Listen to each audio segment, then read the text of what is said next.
Now I thought I'd do another 5 ways to video. I think this kind of fits into this category, but it's 5 ways to use a galaxy background on your cards. So again, this is from a magazine commission for issue 166 of Papercraft Essentials, and it's a beginner's guide too, so it's a good article in the magazine to sort of show you how to create a galaxy background using Distress Oxides from start to finish, and I've done a photographic step-by-step which will be in the magazine too. So how I created the initial galaxy background, I've still got one piece left to show you. So I took these colours of Distress Oxides. So I took Blueprint Sketch, Picked Raspberry, Shaded Lilac, Wilted Violet and Seedless Preserves, Distress Oxides, and then I squished each of these out onto my glass cutting mat and then used water and a large round paintbrush to pick up the colours and just create an inky messy background all over just a piece of normal 300 GSM white card, and then you let that dry. But if I tell you the order of colours I did, I started with Shaded Lilac. No, I didn't. I started with the Picked Raspberry and added the pink down first. Then I went on to Shaded Lilac, added a little bit of Blueprint Sketch just to sort of deepen the Shaded Lilac colour, and then I went on with the final 2 purples. It's just better to start with the lighter colour, so you can add a lot of the lighter colour down and then go over in some places with the darker colours just to make sure you've still got the lighter colour under there. And although you probably can't really see it in the final result, you know, it's just nice to know that all those colours are underneath there. So, yeah, so you do that first, and you create your watercolour wash of your colourful Distress Oxides. Then you leave that to dry. Then you come back with Faded Jeans Distress Oxide, and I used Black Soot Distress ink.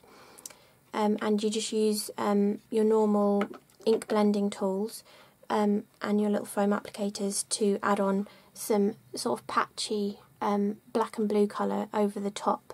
So this is a scrap piece from one of the cards, but so this was the, my camera doesn't pick up pink and purple, which is really annoying. But anyway, this is how vibrant the oxide was, and then you just come over and add on the Faded Jeans Oxide and the Black Soot Distress ink over the top, and just in a random fashion. It doesn't really matter if it's splotchy, because it actually kind of adds to the effect. It sort of gives the background a bit of movement as well. So once you've done that, I then just used a small round paintbrush and some water and just tapped the brush to flick on some little droplets of water, and that kind of oxidises part of the background as well to give you some really subtle stars. Then, once that was dry, I came back in with the Nuvo Glitter Gloss Aqua Shimmer pen. I just squeezed a little bit out onto my mat and used the same small paintbrush to flick on some of that and then let that dry. I'm hoping you can kind of see that sparkle there.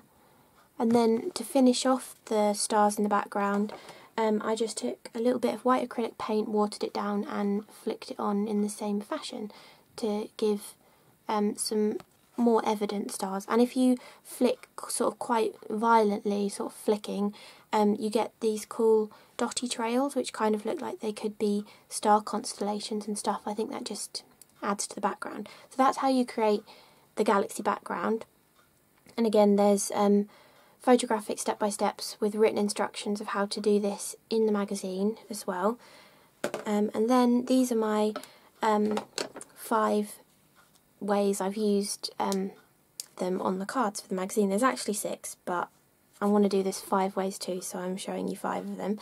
And they're all using the Written in the Stars stamp set from My Favourite Things to embellish them with a few extra bits and pieces just where I needed something to finish off the card. So the first one I've done is an easel card, and I've just done "Friends are like stars, you don't always see them, but you know they're always there," which I really like that sentiment. And for this one I'd used a tonic layering hexagon die set to create my easel card. So that just props up on a star down below, and so I had I've done 2 galaxy backgrounds for this one, so that it was all galaxy, and I cut a star out of the top one. I don't know if you can see the glitter on there. There is glitter on that white, and then I backed it with a white and did the tonic aquaflow on it and added an extra star back in with the word stars. A little bit wonky, but never mind. And then I decorated with some, what are they called, mirror ball? Yeah, mirror ball stars, these ones, the Nuvo Pure Sheen confetti ones.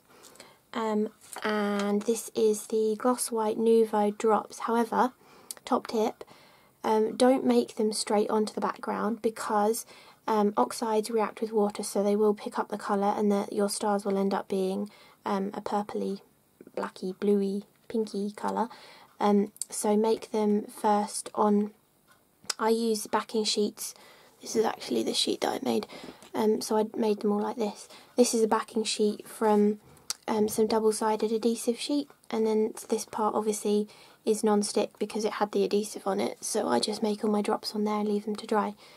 So that is card number 1, which is really nice. And then next idea is to create a shaker card within your galaxy. So again, I just cut out a star aperture, but then I've used those same mirror ball star confetti and some clear micro beads just to help them move around to create a little star shaker in there. And this one says, "Every day I thank my lucky stars," and I've used the Lawn Fawn Puffy Cloud border dies at the top just to add something different to the card, and I've done 2 layers with card and 1 layer with vellum as well. So that's the second card. For the third card, I've used the Sentiment Reach for the stars, and I've just used the Nuvo Clear Mark pen to draw on a moon shape, and then I've added my embossing powder to that, and then I've used the single star stamp from this stamp set just to add a few stars, and then again I've used the pen to draw some lines down and heat emboss that in white. And top tip, another top tip, when you're heat embossing onto an oxide background, I left these galaxy backgrounds to dry for 2 days because I found in the past it just like keeps the moisture, and so many times I've ended up getting so fed up because the embossing powder is stuck everywhere. So let them dry for as long as you can before you heat emboss on them, and use an anti-static powder tool all over the background as well before you do any heat embossing too. Okay, third card, similar idea with the Puffy Cloud borders, 2 in white and 1 in vellum, and then this one I've just done I Love You More Than All the Stars.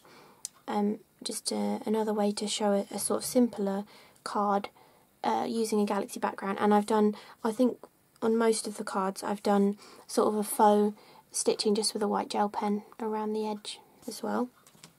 And then finally, the last card is showing you how to create a Christmas card using a galaxy background. Now, if you just look at that, it doesn't really look that Christmassy, but I've done the sentiment, "The stars shine bright for Christmas."